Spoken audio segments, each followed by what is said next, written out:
آپ کو ذاتی حیثیت میں جانتا ہوں، بڑا آپ کا دل ہے اور آپ رقت بھی کرتے ہیں، ادب بھی کرتے ہیں، تحقیق بھی کرتے ہیں. آپ سے پوچھ سکتا ہوں کیونکہ آپ بڑے دل والے ہیں، یہ اللہ کے رسول نے اپنے آخری خطبے میں جو فرمایا ہے وہ ہم کنفیوژن میں کیوں رہتے ہیں؟ اہل بیت چھوڑ رہا ہوں اور قرآن چھوڑ رہا ہوں، یہی سنتے آئے ہیں، روایات میں یہی نظر آیا. یہ قرآن اور سنت اتنا معروف ہو گیا اور پھر ہم نے اہل بیت کو چھوڑ ہی دیا ہے. وہ ایک زمانہ تھا شفیع کاڑوی صاحب کے، شاہ احمد صاحب کے، یہیں پہ ٹمبر مارکیٹ میں گھانچی پاڑا میں جلسے ہوا کرتے تھے، خطبات ہوا کرتے تھے، کربلا کے واقعات ہم سنا کرتے تھے. اب اہل سنت میں سے کوئی اگر بیان کرے تو اس پہ رافضی اور مختلف قسم کے تفضیلی کے نام شروع ہو جاتے ہیں. یہ کس کا کام ہے اگر ہمارا کام نہیں اہل بیت کو بیان کرنا؟ بسم اللہ الرحمن الرحیم.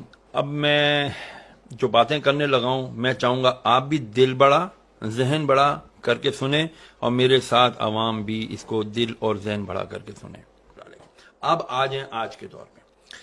پہلی تو بات یہ کہ چونکہ سوشل میڈیا بہت عام ہو گیا، یہاں پر جو اچھا یا جو برا ہے ڈال دو. نیکی کر سوشل میڈیا پہ ڈال، برائی کر تو بھی سوشل میڈیا پہ ڈال. اچھا جی اب آ جائیں. ایک ہمارے ہاں خطبہ حجت الوداع کی بڑی الحمدللہ ہم بات کرتے ہیں. کیا نبی علیہ السلام نے فرمایا کیا کہ جی میں تمہیں اپنے بعد دو چیزیں چھوڑے جا رہا ہوں، ایک قرآن اور ایک سنت. ہر ایک یہی کہہ رہا ہے، ایک قرآن اور ایک سنت.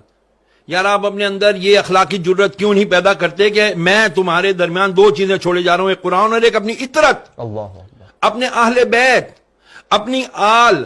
صحابہ کیوں نہیں فرمایا میں تمہارے درمیان صحابہ چھوڑے جا رہا ہوں؟ صحابہ کے لیے یہ بھی حدیث ہے نا کہ میرے کسی بھی صحابی کو مفہوم عرض کرتا ہوں کہ تم میرے کسی بھی صحابی کی اقتدا کرو گے تو ہدایت پا جاؤ گے. لیکن خطبہ حجت الوداع جو دنیا کا سب سے بڑا اجتماع تھا، 1.25 لاکھ صحابہ موجود تھے جو پوری دنیا میں گئے، انہوں نے پہنچانا تھا پیغام نبی کا، کیونکہ اس دن دین مکمل ہو گیا تھا.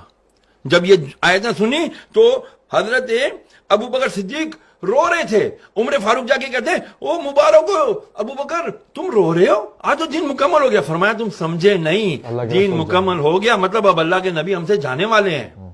کتنی فراست تھی ان کی. لیکن نہیں، یہ نہیں فرمایا کہ میں تمہارے اندر اپنے بات قرآن کے ساتھ ابو بکر چھوڑ رہا ہوں، عمر چھوڑ رہا ہوں، عثمان چھوڑ رہا ہوں، علی چھوڑ. فرمایا میں اہل بیت چھوڑ رہا ہوں. کیوں؟ اس کی سب سے بڑی وجہ صحابہ بھی وفات پا گئے، کئی صحابہ نے شادیاں نہیں کی، کئی اصحاب کے اولاد ہی نہیں ہیں. لیکن اللہ نے قرآن میں وعدہ کیا ان شانیہ هو الابتر، اے محبوب تیرا دشمن ہی بے نام رہے گا لیکن تیری آل چلے گی، تیری آل چلے گی. قیامت تک سید ہوگا، آئے گا ایک آخری سید جس کا نام مہدی ہوگا، محمد ہوگا. وہی آ کر کے پھر دجال کو بھی مارے گا.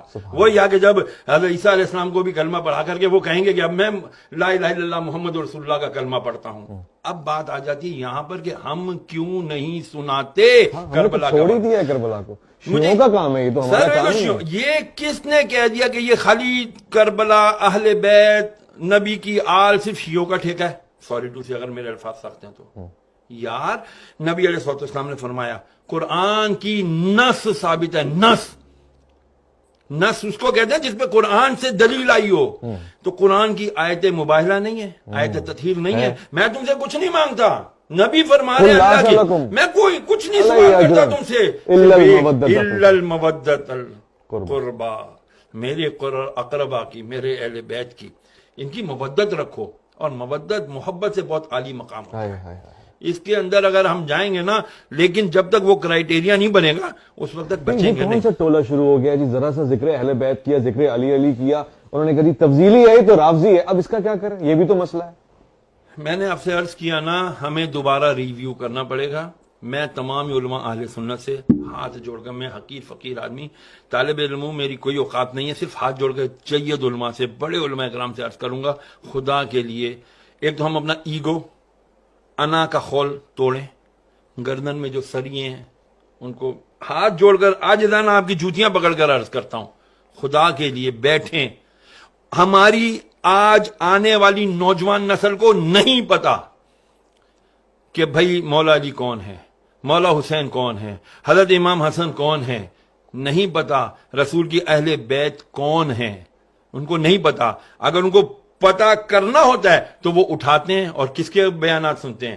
وہ اہل تشیع علماء کرام کے بیانات سنتے ہیں. بہت بڑے بڑے نام ہیں. میں شہنشاہ نقوی صاحب کو بہت اچھے سے جانتا ہوں، میں مسعودی صاحب کو بہت اچھے سے جانتا ہوں، میں باقر صاحب کو جانتا ہوں، بہت بڑے بڑے علماء ان کے ہیں. لیکن کیا عوام علماء اہل سنت اپنی اس جو بھی کمی ہے اس کو ختم نہیں کر سکتے؟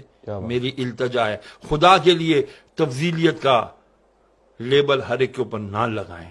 صحابہ کرام علیہ رضوان ان کے اپنے مقام ہیں، اہل بیت کا الگ مقام ہے. کیوں مقابلہ کرتے ہیں آپ لوگ؟ خدا کے لیے نہ مقابلہ کریں، یہ مقابلے بازی کا کام ہے ہی نہیں. اللہ اکبر. یار جب ویسے آپ اس بات کو قبول کرتے ہیں؟ سچا سوال ہے.